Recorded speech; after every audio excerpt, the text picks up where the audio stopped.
I'm Shannon, and I live in the Connor, Washington.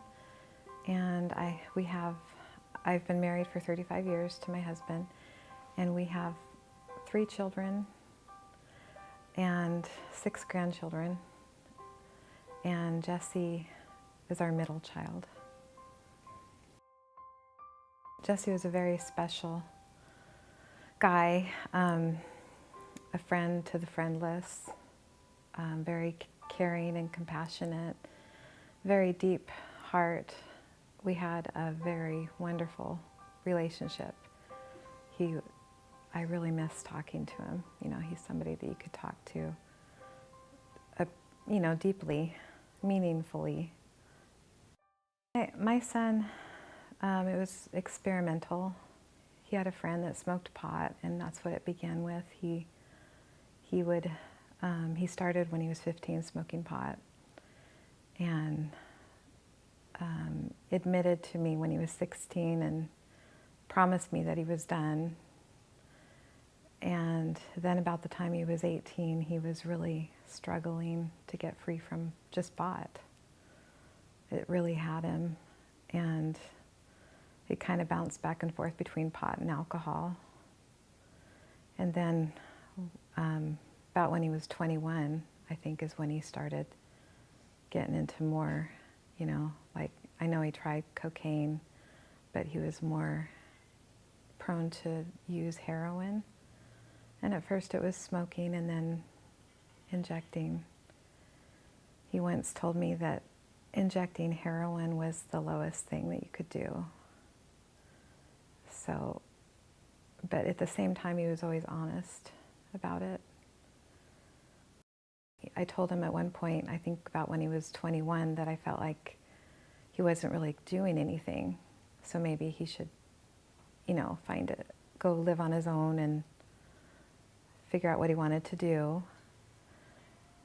I felt a bit like we were enabling him.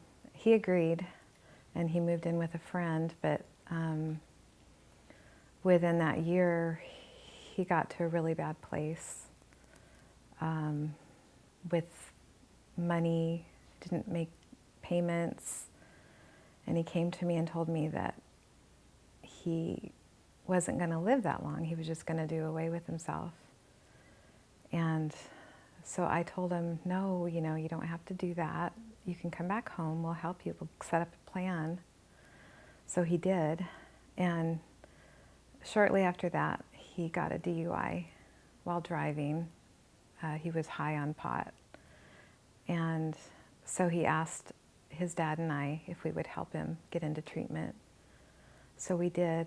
And after that, he did really well for the next, year and a half. And he was doing well at the time of his death. We didn't expect it at all. He had made new friends, new job, was hanging out with the sober friends. Just one Friday night, he was looking to hang out with somebody and couldn't find any of his sober friends to hang out with, and ended up hanging out with old friends that were riskier, and thought he could drink alcohol instead, and he drank a case of beer and lost his judgment, and then wanted the heroin and took the heroin, and it killed him. He was at a friend's house, and his friend had recently started hanging around with someone that was known to bring heroin around. Jesse was upset about that his friend was allowing that, but yeah, he was in a very vulnerable position to be sitting there drinking and letting his guard down. He was with 2 people at least. They couldn't, CPR wouldn't work, nothing would work. And when they called 911, the person that brought the heroin fled, and his friend stayed. And I heard that he passed away on the way to the hospital. And it was less than 2 miles away, the hospital was. No Narcan in those days. The guy that brought the heroin obviously had had things out there that he was afraid of running into the police for. And since then, I should say, I saw him recently in the last 6 months, and that person has asked me to meet with them and has asked my forgiveness. And he's been clean for 4 years and very active in helping other people. And the friend that he was with, the other friend, has been clean. Both of them strongly affected by Jesse's death. It's been a nightmare. We didn't see it coming. We thought he had gotten free. And in fact, the night he was out, it was my husband's and my anniversary. And our other child has challenges in a different way. And we were actually looking for her because we were afraid for her life that night. So we got home really late from the hospital with that child. And the next morning at 6 a.m., the coroner knocked on our door. And I just threw my hands up in the air and said, no, God wouldn't do this to me. It's too much. And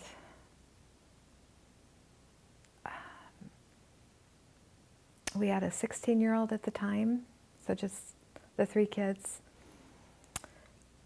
And I just started calling people to ask if they could just come and get her out of there, you know, and realized later that that wasn't the thing to do. But if I could have wished her out of the family, I would have, because I didn't want to see her go through the pain.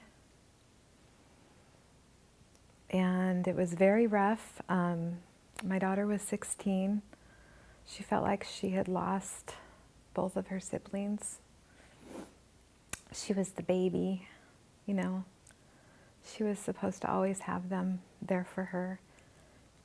And the pressure of being the only child, kind of in a lot of situations from then on, it was too much. The first Father's Day, she wouldn't even acknowledge Father's Day. She just became really withdrawn and angry. And we feel like we lost a lot of input into her life. She's always one of those good students that would get upset with the other kids interrupting or goofing off, you know, and she kind of went her own way for a while, but you know, she's all good now. She's got 2 kids and is a wonderful mom and does everything, you know, full-time mom, does everything herself for her kids. But it was tough.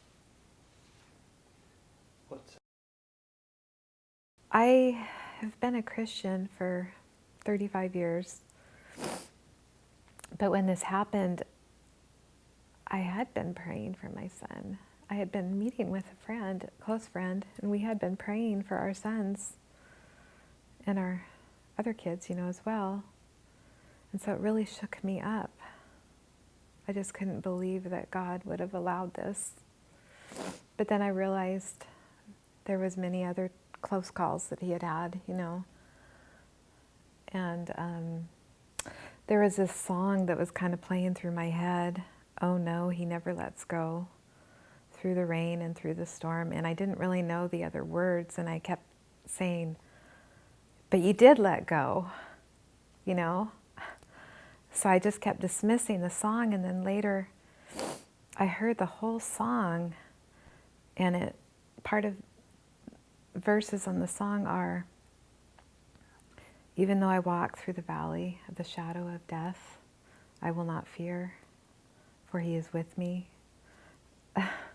And it was like God was trying to get that song through to me. And so from that point on, I just started grabbing every thought, every song, everything that I could get a hold of to keep me, you know, going. Because it is devastating when you lose a child. I mean, I remember my husband and I, deciding that we were going to live, deciding that together. It was very difficult with my husband. I'll never forget when he came to me in the first moments, but he came at me with his grief, and I just couldn't handle it. You know, I couldn't handle my own grief.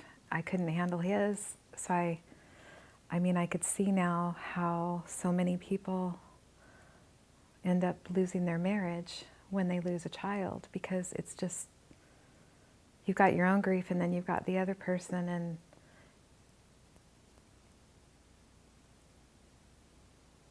I felt like he was supportive in different times. It just depended on where we were at. Sometimes he was stronger than I was.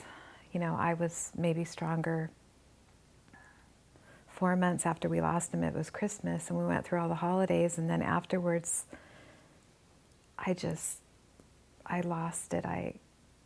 The closest thing I could say, it was a nervous breakdown. I felt like every moment I was up for like a month that I was going to have a heart attack or die.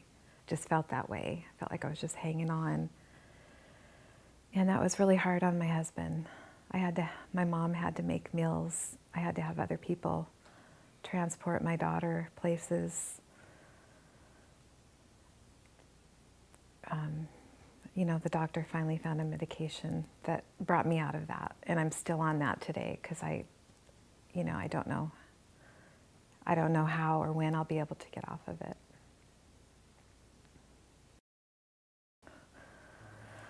I think that we're through a lot of the extreme, overwhelming pain, but it's still very hard. Last week we celebrated our 35th wedding anniversary. It should have been a celebration, you know, with family and friends, but we both have decided that we could never do that with having, you know, intricate parts of our family gone. And the anniversary of our son's death is always the day after our anniversary, and it's very hard to separate that, because on our anniversary I'm always thinking about the next day. And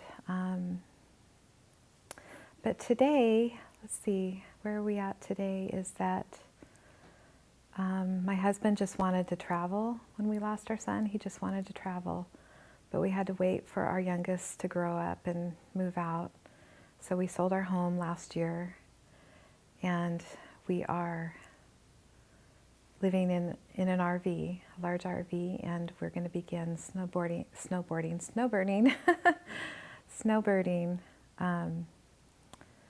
this next winter. And he finally gets to travel. My husband has had a very difficult time not feeling like he's as close to God as I am, and not feeling like he could get a grip on God like I feel like I have. And so the last years he's made his car into a bed. I know it sounds funny, but that was a cheap way for him to travel a little bit here and there. And you know, when something like this happens to you, you have to have a nap at lunchtime. So he's always had his nap at lunchtime since then. And then he started building an RV from like ground floor up to travel in. And that's really been more, I think, of a therapy for him. So that's where we are today. Our kids are grown, and we're going to begin traveling, living more simply, partial retirement. I just felt like I was so caught up in our oldest child, our daughter, because her life was so up and down all the time. And Jesse was the middle child and never really complained or never said, hey, you know, I need help over here. I mean, he would, but I wish we hadn't been so... I wish we could have been more balanced, and I wished that we would have focused more on counseling and maybe taken the little hints that were there that we didn't see, you know.